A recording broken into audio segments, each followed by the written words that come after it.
আসসালামু আলাইকুম। আপনাদের স্বাগত জানাই। আমার কিছু বলার আছে। সমসাময়িক বিষয় নিয়ে কথা বলব আজ। ইতিমধ্যে আমরা দেখেছি, শুনেছি, জেনেছি সাবেক আইজিপি, পুলিশের একজন ঊর্ধ্বতন কর্মকর্তা, সর্বোচ্চ পদের, তার দুর্নীতির পরিমাণ আমরা দেখেছি। এখন অবধি আমরা যতটুকু জানি, তিনি দুর্নীতির মাধ্যমে অডেল সম্পত্তির মালিক হয়েছিলেন। ইতিমধ্যে আদালত তার অধিকাংশ সম্পত্তি জব্দ করেছেন। এর মধ্যে তিনি আবার কিছু অংশ ব্যাংক খাত থেকে তারপর বিক্রি করে, যেভাবে ওনার কৌশল অবলম্বন করে তিনি বিদেশে পাড়ি দিয়েছেন নিয়ে আমরা গণমাধ্যমের বরাত থেকে জেনেছি। গতকাল আরেকটি ইন্টারেস্টিং বিষয় জানতে পারলাম। এটি আসলে আমাকে অবাক করলো। আমাকে না, আমার মনে হয় সবাইকে অবাক করার মতো ঘটনা। তিনি একজন সরকারি কর্মকর্তা হওয়া সত্ত্বেও নিজেকে বেসরকারি হিসেবে দাবি করে পাসপোর্ট তৈরি করেছেন। তার এই যে একটা দুর্নীতির আরেকটা অংশ, এটা প্রতারণাই বলে, এটা দুর্নীতি না। এই প্রতারণাটা আসলে অবাক করার মতো। আমরা সার্বিক দিক ভাবি বা যতটুকু দেখি, সবসময় আমরা একটা জিনিস ভাবি যে সরকারি কর্মকর্তা যারা, ওনারা সরকারি সুবিধা পাওয়ার জন্যই আসলে আগ্রহ প্রকাশ করে। ইভেন সরকারি সব সুবিধা তারা পান। এই প্রথম একজন ব্যক্তি দেখলাম তিনি কিনা ভিন্ন কৌশল অবলম্বন করলেন পাসপোর্টের ক্ষেত্রে। তারটা আসলে ইন্টারেস্টিং বিষয়। তিনি সরকারি কর্মকর্তা হওয়া সত্ত্বেও নিজেকে বেসরকারি কর্মকর্তা হিসেবে পরিচিতি দিয়ে পাসপোর্ট তৈরি করেছেন, পাসপোর্ট রিনিউ করেছেন। এবং এতটুকুতেই তিনি সীমাবদ্ধ নয়, তিনি পাসপোর্ট করার ক্ষেত্রে সর্বোচ্চ প্রতারণা করেছেন যে তিনি অসুস্থতার কথা বলে পাসপোর্ট করার জন্য পাসপোর্টের যে অফিস কর্মকর্তা আছে তাদের দ্বারা তিনি বাসায় নিয়ে গেছেন। বাসায় তাদেরকে যে ফিঙ্গারপ্রিন্ট থেকে শুরু করে যত কার্যক্রম আছে সবগুলো করিয়েছেন।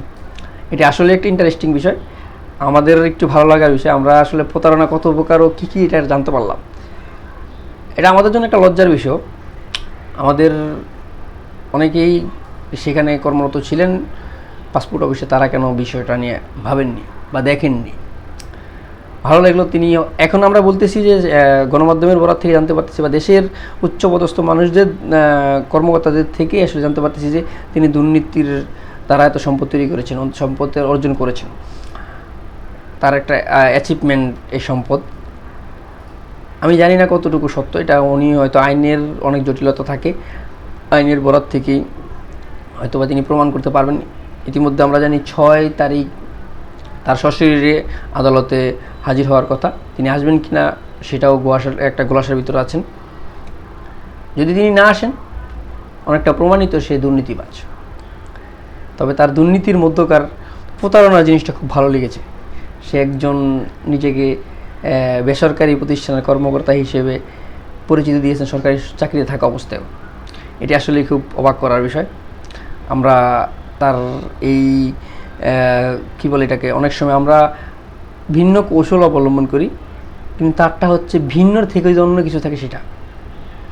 তিনি খুবই একজন মেধাবী মানুষ বলে আজকে কাজটা করেছেন। তিনি আগে থেকেই সব কিছু রেডি করে রেখেছেন যে তিনি পাড়ি জমাবেন কোনো এক সময়।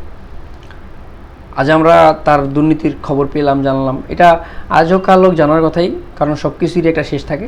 তার শেষটা হয়তো এখানেই ছিল। ইতিমধ্যে তিনি দেশ ত্যাগ করেছেন, দেশ ছেড়েছেন। সে আসবেন কি না সেটাও আমরা জানি না। আসলে তো তিনি আইনের সাথে কথা বলে তার আইনের দ্বারা আদালতের সাথে প্রমাণ করে তার সম্পদগুলো সে পেতে পারে, যদি সে সঠিক হন। আমরা জানি না সে সঠিক কি না। তার সঠিকটা আসলে না হওয়ার এই সম্ভাবনা বেশি, যতটুকু দেখা যাচ্ছে বা জানা যাচ্ছে, শোনা যাচ্ছে। তো আজকের বিষয়টা হলো, তিনি একজন মেধাবী মানুষ, মেধা খাটিয়ে এসে সরকারি থেকে বেসরকারি কর্মকর্তা হিসেবে নিজেকে নিয়োজিত করেছিলেন, যা অনেকটা হাস্যকর বিষয়। এটা আসলে খুবই ভালো লাগার বিষয়। তো আজকে এতটুকুই। সবাই ভালো থাকবেন। আল্লাহ হাফেজ।